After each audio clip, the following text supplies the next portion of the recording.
Bom dia, falaremos hoje a respeito da homossexualidade em homens e mulheres. Há de se falar a respeito das ciências que tratam do comportamento humano, uma vez que elas direcionam-se também à sexualidade. São elas as ciências humanas, a antropologia, a sociologia, a psicologia e a psicanálise. Alguns acham que os homossexuais já nascem assim. Outros, ao contrário, dizem que a conjunção do ambiente social com a figura dominadora do genitor do sexo oposto é que são decisivos na expressão da homossexualidade feminina ou masculina. Os defensores da origem genética da homossexualidade usam como argumento os trabalhos que encontraram concentração mais alta de homossexuais em determinadas famílias, e os que mostraram maior prevalência da homossexualidade em irmãos gêmeos univitelinos, criados por famílias diferentes, sem nenhum contato pessoal. No caso da sexualidade, para voltar ao tema, uma mulher com desejo sexual por outras pode muito bem se casar e até ser fiel a um homem, mas jamais deixará de se interessar por outras mulheres. Quanto aos homens casados vivem experiências homossexuais fora do casamento, teoricamente, cada um de nós tem discernimento para escolher o comportamento pessoal mais adequado socialmente, mas não há quem consiga esconder de si próprio suas preferências sexuais. Agora, para melhor demonstrar esses fatos que eu explicitei, nós veremos algumas entrevistas sobre o assunto.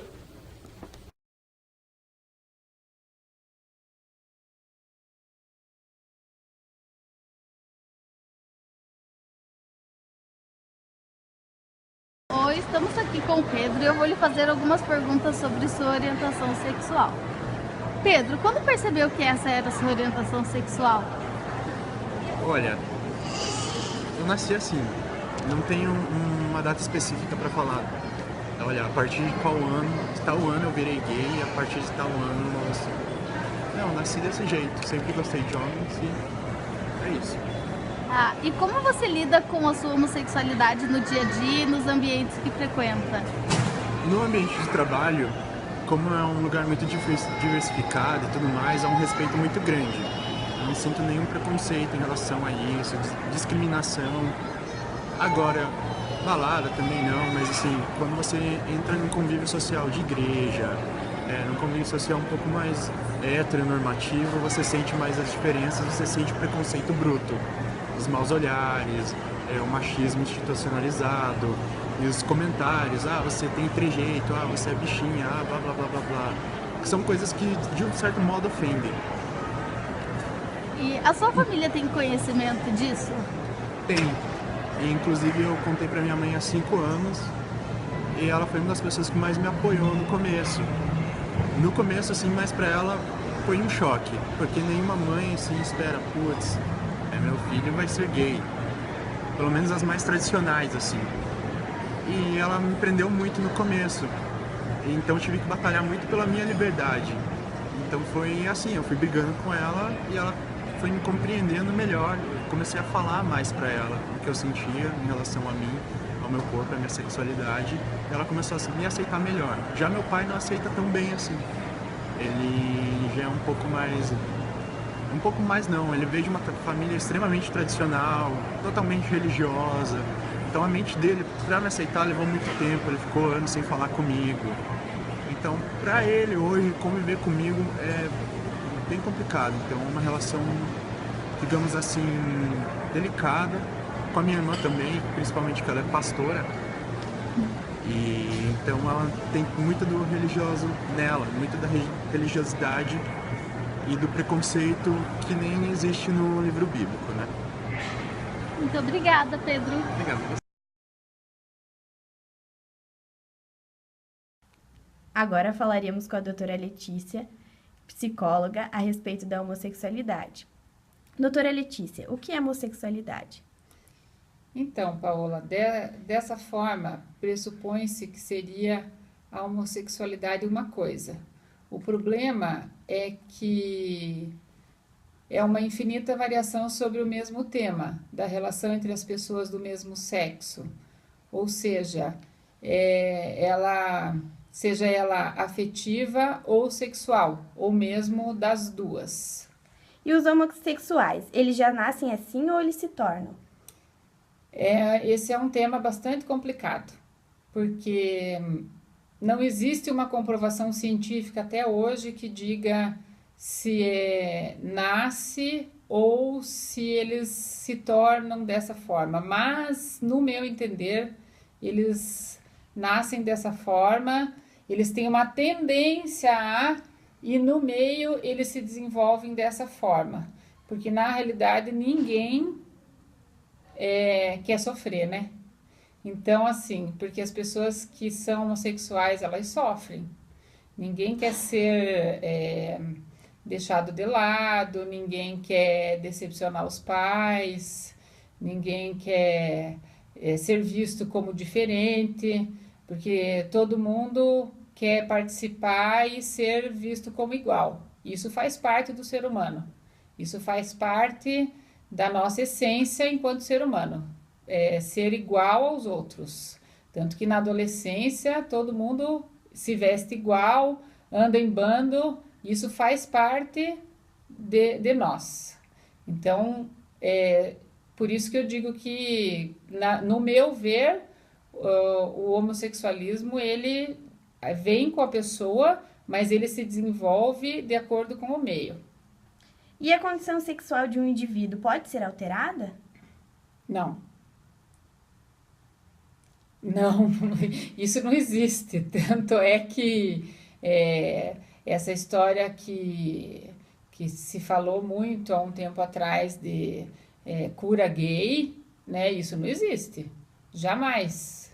Tanto que mesmo há um tempo atrás, há muitos anos atrás, Freud mesmo escreveu uma carta para uma mãe que escreveu pedindo para ele que curasse o filho dela, e ele disse que isso não existia. Mesmo naquela época, ele disse que não existia isso.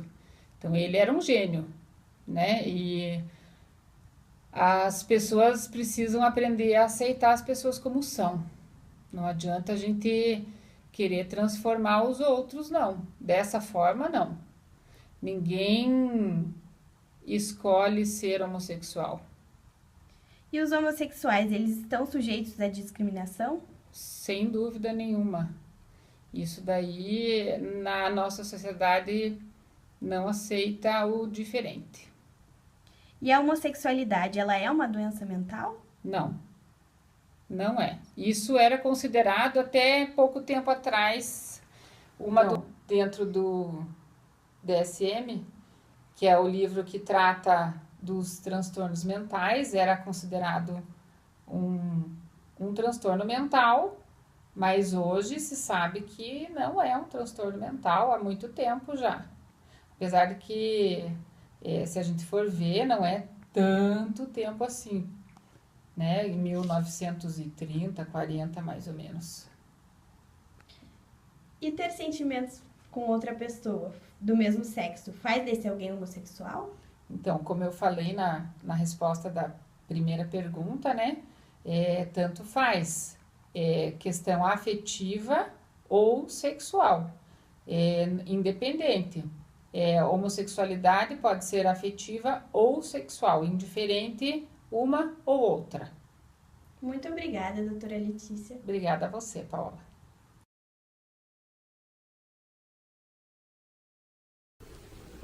Veremos agora como a homossexualidade é tratada no âmbito jurídico. Nos últimos tempos, ela tornou-se muito polêmica e vem sendo mostrada muitas vezes na mídia. Pode-se citar, como exemplo, a decisão do Supremo Tribunal Federal. Esse órgão decidiu reconhecer a união estável entre indivíduos do mesmo sexo. Os homossexuais passam, portanto, a ser considerados como entidades familiares. Tal fato traz muitos ganhos. Um deles é a possibilidade de adoção. No Brasil, tanto o Código Civil quanto o Estatuto da Criança e do Adolescente regulam a adoção. E ela já não é mais tida como contrato de simplesmente inserir uma criança na família. O vínculo afetivo é a natureza desse ato. A Constituição Federal reconhece os mesmos direitos assegurados pelos filhos havidos dentro ou fora do casamento, ou por adoção, conforme a disposição legal de que os adotantes devem ser marido e mulher ou viverem numa união estável, não exclui a possibilidade de adoção por homossexuais, pois qualquer pessoa pode adotar, E apesar de todo o preconceito que cerca os homossexuais, esses permanecem com os mesmos direitos e garantias que os heterossexuais possuem.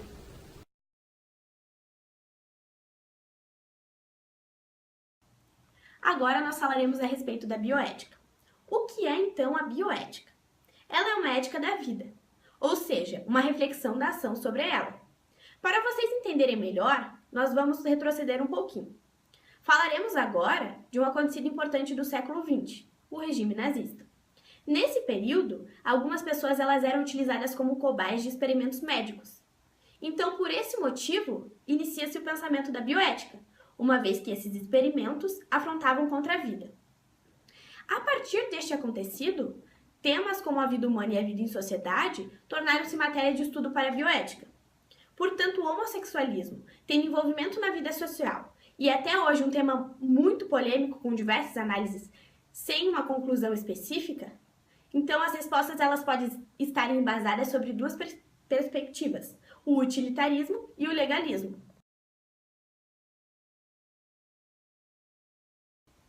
Agora veremos em outra perspectiva, a da ética legalista, que é a ética do dever. Portanto, o que importa é a ação em si, e não a consequência. Ela tem como foco as obrigações e proibições, onde o motor de agir não seria a felicidade, mas o puro dever, que assim nos tornaria dignos da felicidade. Segundo Kant, é preciso deixar a minoridade em que se encontra, pois nela não há liberdade. É um estado de aceitação de autoridade. E é necessário adentrar na maioridade, na qual se faz uso da razão autônoma, rompendo barreiras externas, como a religião, ou nesse caso, o que pode ou não pode ser socialmente aceito, e as barreiras internas, como o medo. Romper essas barreiras consiste em assumir responsabilidades. Essa ética, por ser ética dos deveres, ela visa ações e deveres morais, na qual só é digno da felicidade aquele que cumpre seu dever moral, que é dito pela razão autônoma. É importante dizer que Kant não concordava com a doutrina do utilitarismo, ou seja, a de que os fins justificavam os meios. É a partir dele que nós temos a criação do imperativo categórico. Em termos simples, eis o que ele chamou de imperativo categórico. Você deve agir sempre baseado naqueles princípios que desejaria ver aplicados universalmente. Então, por que imperativo categórico? Imperativo é porque é um dever moral e categórico porque atinge a todos, sem exceção. Ao introduzir a ética em sua obra filosófica, Kant fez surgir uma nova versão da antiga regra de ouro, aquela ditada pelos grandes mestres da humanidade. Faça para os outros o que você gostaria que fizessem a você. Kant ampliou a regra para algo assim: faça para os outros o que gostaria que todos fizessem para todos. Portanto, usando como resolução de conflito a ética legalista, o cotejo a ser feito a respeito do homossexualismo é simples. Deve-se pensar segundo Kant, e para isso é necessário romper com a minoridade, vista como estado da vontade que nos faz aceitar a autoridade de outra, e adentrar na maioridade, na qual faz uso da razão autônoma, rompendo barreiras externas e barreiras internas.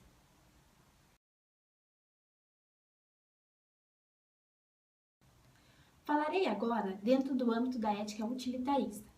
Esta ética é denominada consequencialista, pois assenta da ideia que cada pessoa deve articular os seus interesses particulares com os interesses mais comuns, de maneira que a sua ação seja boa, isto é, proporcione a máxima utilidade a todas as pessoas envolvidas nos resultados da ação.